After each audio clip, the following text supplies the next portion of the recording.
Olá, sejam bem-vindos, estudantes do 9º ano do Ensino Fundamental. Eu sou a professora Janaína Jardim e hoje teremos mais uma aula de História com o professor Carlos Neri. Olá, professor. Olá, professora, boa tarde. Tudo bem? Boa tarde. Bem, boa tarde, estudantes, professores que nos acompanham aqui no Centro de Mídias. O tema da nossa aula é a Segunda Guerra Mundial e a Carta dos Direitos Humanos. Vou colocar na tela as habilidades que vamos utilizar para essa aula.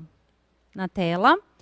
Descrever e contextualizar os processos da emergência do fascismo e do nazismo, a consolidação dos estados totalitários, suas concepções e as práticas de extermínio, como o Holocausto. Relacionar a Carta dos Direitos Humanos ao processo de afirmação dos direitos humanos e de defesa da dignidade humana, valorizando as instituições voltadas para a defesa desses direitos e para a identificação dos agentes responsáveis por sua violação. Muito bem, chegamos na Segunda Guerra Mundial. Mas antes de nós já começarmos a introduzir o tema de hoje, nós vamos para a atitude historiadora, que é muito importante, que são as habilidades que estão em torno da habilidade central do currículo paulista. Hoje o tema ele exige que nós trabalhemos duas habilidades e com a nossa atitude historiadora, a investigação, a pesquisa, a curiosidade, vocês vão exercitar as habilidades que estão colocadas aí para vocês já irem identificando que habilidades são essas. Atitude historiadora na tela. Nós vamos trabalhar com a identificação, a comparação, a contextualização, a interpretação e a análise. Os objetivos da aula de hoje serão analisar o processo histórico que favoreceu a ascensão dos regimes totalitários, fascismo e nazismo, e compreender os aspectos políticos e sociais que regem a Carta dos Direitos Humanos, relacionar a construção dos regimes totalitários com o extermínio dos judeus, o Holocausto, e compreender os aspectos políticos que regem a Carta dos Direitos Humanos. Esses são os nossos objetivos que nós trabalharemos aí dentro do objeto do conhecimento Segunda Guerra Mundial. Agora, para nós iniciarmos, nós temos que começar com uma problematização, uma questão inicial, uma questão disparadora. E é essa que vai aparecer para vocês já já. Questão disparadora. O que é um regime totalitário? Participem conosco aqui da aula de História. Vocês têm 1 minuto para compartilhar no chat e nós iremos realizar a interação e a contextualização de tudo que vocês nos apresentarem aqui na interação, ok? O que é um regime totalitário? 1 minuto, aguardamos a resposta de todos vocês.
Voltamos. Muitos estudantes utilizando a sua atitude historiadora. Está muito legal aqui o chat. Então, o Matheus está dizendo que é uma ditadura.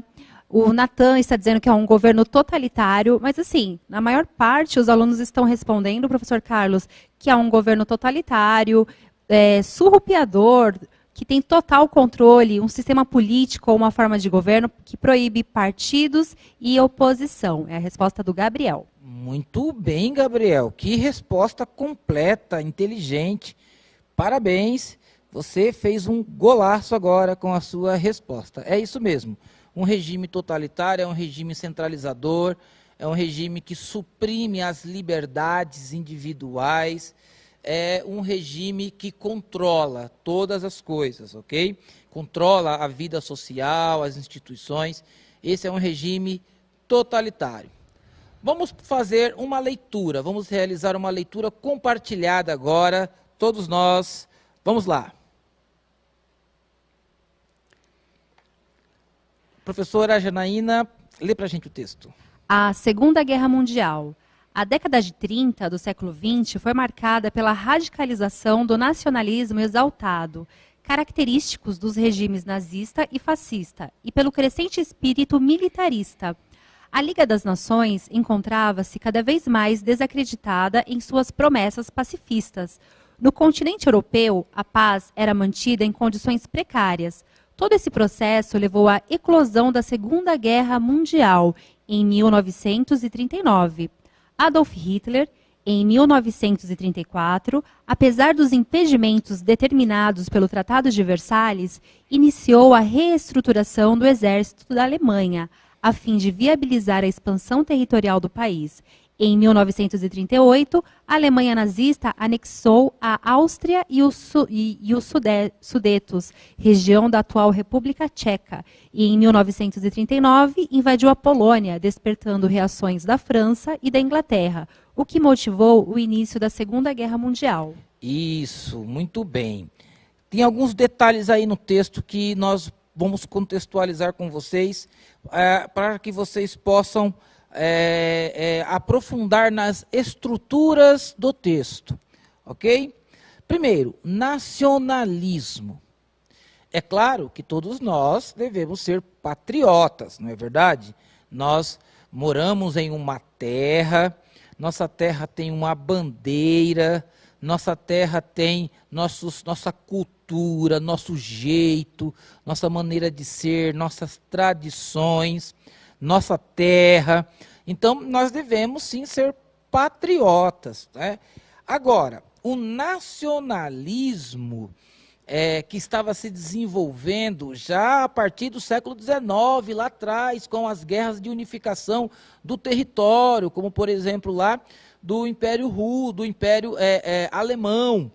Então, essa ideia de pertencer a uma terra, a um povo, um regime político e social, e a defesa exacerbada desse princípio, isso já vem desde o século XIX, mas na Segunda Guerra Mundial esse sentimento começa novamente a se erguer e a ser valorizado por alguns discursos que começam a aparecer no contexto, aí principalmente da Alemanha e da Itália.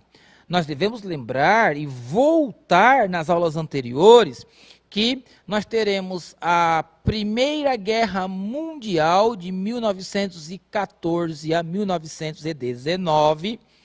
Em 1919 é feito o armistício, onde o Tratado de Versailles é assinado, e nesse tratado dois países eles são prejudicados, a Alemanha e a Itália. A Alemanha muito mais porque ela vê o seu território reduzido, ela vê as suas forças armadas reduzidas e tem que pagar impostos altíssimos para os países da Entente, os países vencedores aí da Primeira Guerra Mundial. Então, a Alemanha ela vai se afundar, assim como os outros países, eles vão se afundar em uma crise profunda. E para agregar essa crise, nós temos aí o conteúdo da aula passada, que foi a crise financeira de 1929, que veio com tudo e abalou aí as estruturas econômicas de muitos países da Europa, e principalmente a Alemanha e a Itália, que estavam tentando se recuperar da Primeira Guerra Mundial. Vamos lá? A Primeira Guerra Mundial trouxe esses desdobramentos e essas consequências que perdurou aí até o final da Segunda Guerra Mundial. E claro, agora nós temos uma posição aí, os trabalhadores estão organizados, nós vemos isso na Revolução Industrial, os sindicatos eles estão tendo força, nós vamos ter a Revolução Russa em 1917, antes de terminar a Primeira Guerra Mundial. Então, os partidos políticos da Alemanha, vamos nos referir aí à Alemanha, eles começam a ganhar voz, a ganhar território, a propagar as suas ideologias. E uma dessas ideologias seria o nacionalismo. Ou seja, nós pertencemos a uma terra, a um povo, nós temos uma bandeira e nós não podemos aceitar essa imposição do Tratado de Versalhes. Então, os partidos fascistas, nazistas, regimes autoritários, eles trazem esse discurso do nacionalismo, eles trazem esse discurso da ascensão do seu país, e eles ainda trazem aquele pensamento imperialista de expansão dos territórios e tal. Bom, a partir aí de 1932, 33, nós vamos ter aí o fortalecimento do fascismo na Alemanha, do fascismo na Itália, do nazismo na Alemanha.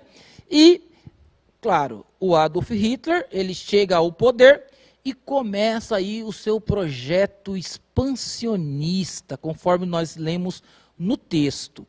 E esse projeto expansionista de territórios vai gerando conflitos, e esses conflitos vão aumentar até que em 1939 vai explodir a Segunda Guerra Mundial.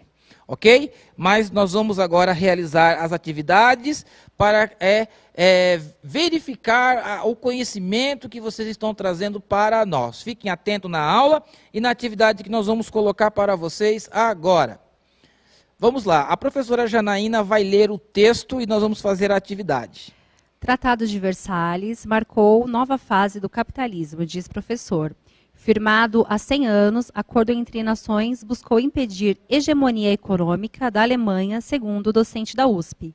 Segundo o professor Everaldo de Oliveira Andrade, do Departamento de História da Faculdade de Filosofia, Letras e Ciências Humanas da USP, o tratado foi assinado em uma situação peculiar, na derrota dos grandes impérios no centro, austro-húngaro, alemão e otomano. Na verdade, o Tratado de Versalhes é parte de um conjunto de tratados. É o mais conhecido, mas houve outros tratados com outros países derrotados, que impuseram uma série de dificuldades para que esses países se recuperassem rapidamente dos efeitos da Primeira Guerra Mundial, afirma. O nazismo expressa uma tensão interna da sociedade alemã. É uma reação da pequena burguesia contra a possibilidade de uma revolução socialista na Alemanha. Representa uma reação exacerbada e radical da burguesia e do capital alemão contra o risco iminente de uma insurreição operária em um momento de crise econômica e social profunda na Alemanha, na década de 1930, após a crise de 1929, que foi agravada, sim, se levarmos em consideração outros fatores pelo Tratado de Versalhes. Porém, na opinião do professor, não há um fio de ligação direto entre o tratado e o nazismo, mesmo porque em outros países há fenômenos que ocorreram antes até da crise de 1929, como o fascismo italiano, em 1922, e logo a seguir, como a Falange Espanhola, 1933-1934, e outros movimentos de extrema-direita que se desenvolveram em outros países.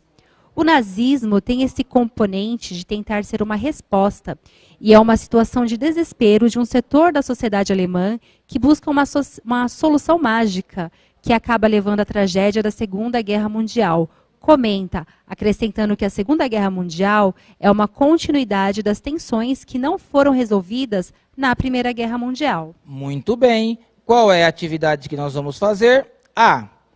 Qual o nome do autor e a data em que esse texto foi escrito? Qual o nome do autor do texto e a data que ele foi escrito? B. O que podemos inferir, concluir, deduzir sobre as razões da elaboração do Tratado de Versalhes? Preste bem atenção. Qual é o nome do autor do texto, a data que ele foi escrito e qual é a sua conclusão? O que você pode inferir, concluir ou deduzir sobre o Tratado de Versalhes? Ok? 3 minutinhos, dá para resolver, não é? Aguardamos a resposta de vocês no chat.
Voltamos. Agradecemos a todos os estudantes que estão participando no chat. Está muito legal a participação de vocês.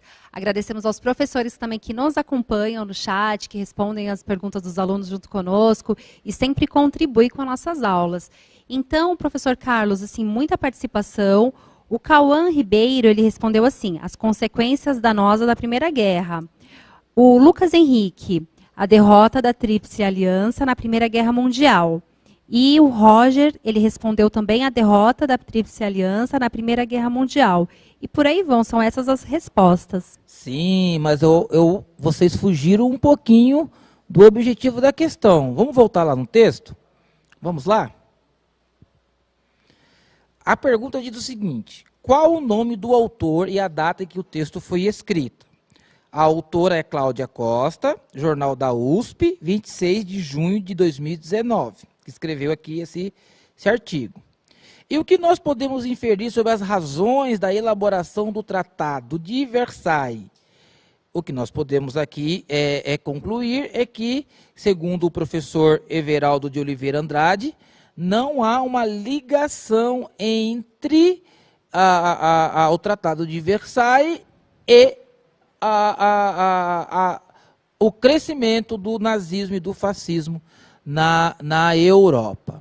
Ok? Então, essa é a atividade que nós realizamos. Agora, existe um outro detalhe também que nós temos que observar nesse texto. A inclinação para o partido nazista. Lembra que a Revolução Russa derrubou o Império Russo de Nicolau II em 1917? Como é que a Rússia se ergue novamente? Como União das Repúblicas Socialistas Soviéticas. Vocês lembram lá a diferença de capitalismo e socialismo? Ou seja, dentro dessa mentalidade ainda imperialista, o socialismo também começa aí a entrar em outros lugares, a ideologia começa a ser discutida, debatida, construída em outros países, e aí a Alemanha ela entra mais à direita para poder evitar o socialismo entrar e trocar o regime da Alemanha. Agora, ninguém poderia, talvez os cidadãos alemães daquela época, o povo daquela época, talvez não teria ideia do que o nazismo representava. Mas nós já sabemos que tudo o que aconteceu, as atrocidades que o nazismo ele proporcionou ao mundo, né? Memórias terríveis que hoje nós observamos e analisamos criticamente para que isso nunca mais ocorra no mundo. Ok? Próxima atividade. Professora Janaína, leia o texto conosco. Claro, fonte 1. Os vagões foram abertos e rampas de madeira colocadas na altura do assoalho para as pessoas descerem. Fomos recebidos pelos nazistas acompanhados de fuzis, apitos e cães de guarda. Se o fim daquela insuportável viagem representou um alívio, o pior ainda estaria por vir. Alle Hunter, desçam todos, eles gritavam. Foi a nossa saudação de boas-vindas. Quem não obedecia, apanhava. Muitas pessoas desceram cambaleando e outras foram arrastadas, já sem vida, de dentro dos vagões. Os prisioneiros do campo subiam e recolhiam os pertences dos novos companheiros, e até penicos eram requisitados pelos nazistas.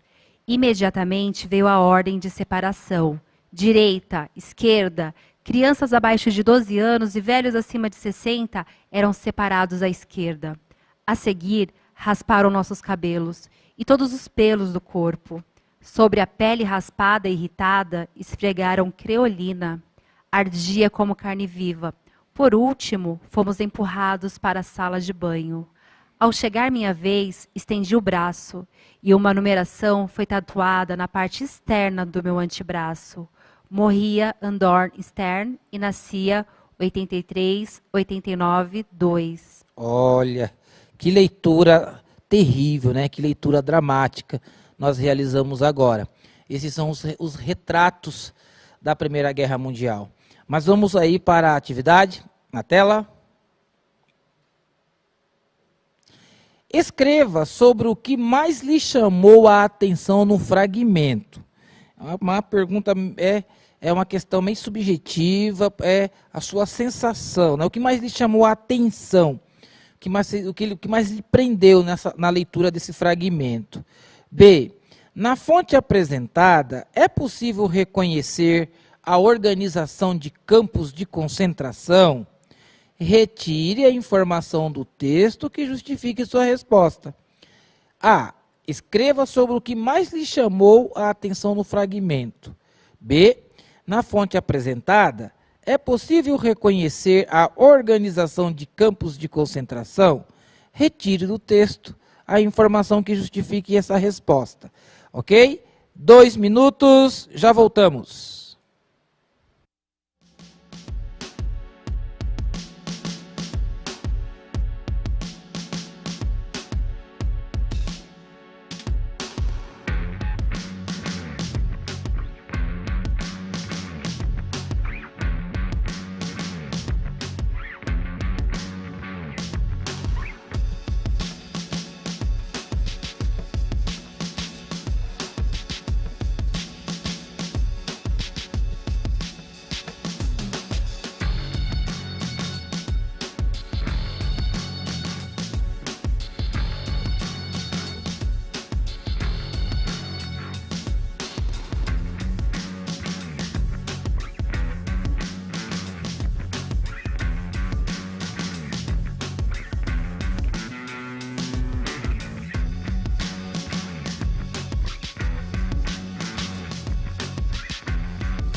muitos estudantes utilizando a sua atitude historiadora para responder essa questão. Então, assim, professor Carlos, a maioria dos alunos estão dizendo que a tortura é algo que chamou muito a atenção deles. A tatuagem também, essa questão de ser marcado com a tatuagem. A Maria Clara disse que chamou muito a atenção a raspagem dos cabelos. O William, ele disse a crueldade, a falta de humanidade dos nazistas. Muitos falando a respeito da tortura, da crueldade, e alguns estão se referindo à organização, dizendo assim, lado direito alguns e lado direito outros. E, no geral, é isso. O Holocausto me chamou a atenção, a marcação das pessoas como animais. O professor Henrique Camargo. Obrigado, professor. Verdade, professor. Foi terrível mesmo. E olha, estudantes, eu percebi que vocês se concentraram na questão A. A impressão que vocês têm aí do texto. E é chamativo mesmo, né? Você vê ali a organização militar dentro daquele lugar dos campos de concentração, a crueldade daquelas pessoas e a marcação também. Dentro dos campos de concentração você perdia seu nome, você se tornava um número. Lamentável. Mas vamos continuar estudando. Agora na tela mais uma atividade, esse infográfico aqui. O infográfico é uma forma gráfica criativa. Você pode mobilizar aí diversas habilidades, trabalhando aí no computador, montando o infográfico, os mapas mentais, organizando o conhecimento, os conteúdos que nós estamos aqui desenvolvendo com vocês. Então, é uma maneira muito boa de estudar, bem didática, e você também pode fazer no caderno. Você pode criar diversas formas de organizar esse conhecimento. Professor, o Brasil na Segunda Guerra, isso também é uma pergunta. Assim como também se perguntavam lá na Primeira Guerra, professor, o Brasil entrou na Primeira Guerra Mundial? Nós estudamos, sim, o Brasil entrou na Primeira Guerra e também entrou na Segunda Guerra Mundial. Lembrando que em 1941 nós temos o ataque aéreo lá na base aérea de Pearl Harbor, na base militar dos Estados Unidos no Havaí, um ataque aéreo aí da Luftwaffe, a Força Aérea Alemã. E em 1941 os Estados Unidos vai entrar na guerra. E nesse infográfico nós temos aí uma cronologia da entrada do Brasil no conflito mundial. E em 1939, o início da guerra. 1942, ataques alemães a navios brasileiros. Essa história nós já vimos, não é verdade? Lembra o que provocou a entrada do Brasil na Primeira Guerra Mundial? Os alemães torpedearam lá com submarinos e afundaram navios mercantes brasileiros. E na Segunda Guerra, da mesma forma, navios brasileiros foram afundados. E aí, resultado, declaração de guerra. Voltando lá no infográfico. No infográfico, nós vamos então aqui observar que em 1942 há os ataques aos navios brasileiros. No mesmo ano aí, nessa dobradinha aí, no mesmo ano o Brasil, Getúlio Vargas, vai romper as relações diplomáticas com a Alemanha. No mesmo ano haverá aí a declaração de guerra à Alemanha, ok? Mas o Brasil não entrou na guerra no mesmo momento em que a declaração foi assinada. Era necessário treinamento, preparo e recurso para enviar os pracinhas para o conflito. Em 1943, nós teremos aí a criação da Força Expedicionária Brasileira. E em 1944, os militares brasileiros vão desembarcar na Itália. ok? Onde lá eles vão se unir às forças da aliança, ok? Na Segunda Guerra Mundial nós temos aí o eixo formado por Itália, Japão e Alemanha, contra os aliados formado por Inglaterra, União Soviética e França. Os Estados Unidos, em 41, vai entrar, e o Brasil, em 1944, também vai entrar na guerra, ok? E aí, vocês lembram do símbolo da Primeira Guerra, da Segunda Guerra Mundial? Vocês já viram já esse símbolo em algum lugar? Ou se não, a expressão "a cobra vai fumar"? Justamente. Esse símbolo, ele foi adotado aí pelos militares brasileiros, porque havia aí um ruído, né, uma conversa, de que era mais fácil uma cobra fumar do que o Brasil entrar na guerra. E aí eles pegaram aí essa conversa aí que era divulgada aí no meio da população e criaram um símbolo aí numa cobra pitando no cachimbo, ok? O Brasil enviou por volta de 25 mil soldados para lutar na Segunda Guerra Mundial. Eles foram chamados de pracinhas. O termo surgiu da expressão sentar praça, alistar-se nas Forças Armadas, referindo-se ao soldado sem patente na hierarquia militar, enviado para lutar junto aos aliados na campanha da Itália. Por volta de 1.500 brasileiros foram mortos. Por volta de 1.500 brasileiros foram mortos na Segunda Guerra Mundial. Ok? E aqui na próxima atividade, nós vamos ler o texto para nós realizarmos aí as habilidades de interpretação, de identificação. Vamos lá? Vamos ler? Os pracinhas que foram enviados para a guerra conseguiram diversas vitórias contra os alemães. Os pracinhas tiveram grandes dificuldades para entrarem na guerra, como o treinamento fora da realidade da guerra e o clima frio da Itália. Na Batalha do Monte Castelo, mais de 400 combatentes brasileiros perderam suas vidas. Questão: quais foram as dificuldades que os pracinhas tiveram ao entrar na Primeira Guerra Mundial? 1 minuto, já voltamos.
Então, assim, na totalidade, os alunos estão dizendo que enfrentar o frio foi uma grande dificuldade e o treinamento fora da realidade. Essa é uma resposta geral. A maioria dos alunos estão sinalizando para essa resposta, professor Carlos. Muito bem. O treinamento militar fora da realidade, né? O Brasil foi treinar nos Estados Unidos e aí você tem um clima diferente lá, uma forma de treinamento diferente. Então, eles tiveram essa dificuldade aí para poder entrar na Segunda Guerra Mundial, além do clima frio europeu que os nossos soldados não estavam acostumados. Muito bem. Nós vamos agora para uma atividade. Essa atividade é uma atividade complementar, é uma atividade para casa. Nós temos aí 2 artigos da Declaração dos Direitos Humanos, né? A guerra vai terminar aí em 1945 e será em 48 assinado a Declaração dos Direitos Humanos, né? Após a Segunda Guerra Mundial, muita coisa foi revista no mundo, muita coisa mudou, muitas discussões acerca da prática dos direitos humanos, da luta pelos direitos humanos, a criação da ONU também. A ONU ela traz aí para si, ela decreta aí os direitos humanos, e de lá para cá vem essa luta para manter os direitos universais válidos para a humanidade, inclusive nos relacionamentos diplomáticos entre os países, ok? Essa atividade é uma atividade para casa, ok? Na próxima atividade, nós vamos fazer aqui a retomada dos pontos principais na tela. O que foi a Segunda Guerra Mundial? São questões que você pode resolver aí em casa, pesquisar, estudar, montar os infográficos, os mapas mentais. Qual a relação do Tratado de Versalhes com a Segunda Guerra Mundial? O Brasil embarcou para a Segunda Guerra Mundial em 1944. Em que país os pracinhas brasileiros lutaram? Qual é o objetivo da ONU? E o que é a Carta dos Direitos Humanos? Essas atividades vocês poderão aí compor o caderno de vocês, realizar aí as leituras, utilizar o caderno do aluno, aprofundar esse tema da Segunda Guerra Mundial, que é um tema muito próximo de nós, é história contemporânea, e existe muito material para poder vocês consultarem, tanto nos livros didáticos, como nos filmes, documentários, existe muito material mesmo, ok? E aí, para nós encerrarmos, nós vamos fazer aqui o nosso protagonismo juvenil, a atividade da aluna Franciele Cristina, da Escola de Tempo Integral Edgar de Melo Matos de Castro. Um abraço para os professores que trabalham na Escola Edgar Melo de Castro, e parabéns também pela atividade aí da aluna Franciele. Olha a joia que vocês têm na mão de vocês, professores. Eu vou me despedindo por aqui. Espero ter contemplado as habilidades que nós trabalhamos hoje. O tema é extenso, Segunda Guerra Mundial é extenso, e aqui nós fizemos um recorte dentro das habilidades necessárias que vocês precisam para continuar pesquisando sobre esse tema, ok? Muito boa tarde, estudem, professora Janaína. Obrigada, a aluna Franciele, pela participação, e até a próxima aula. Até a próxima aula.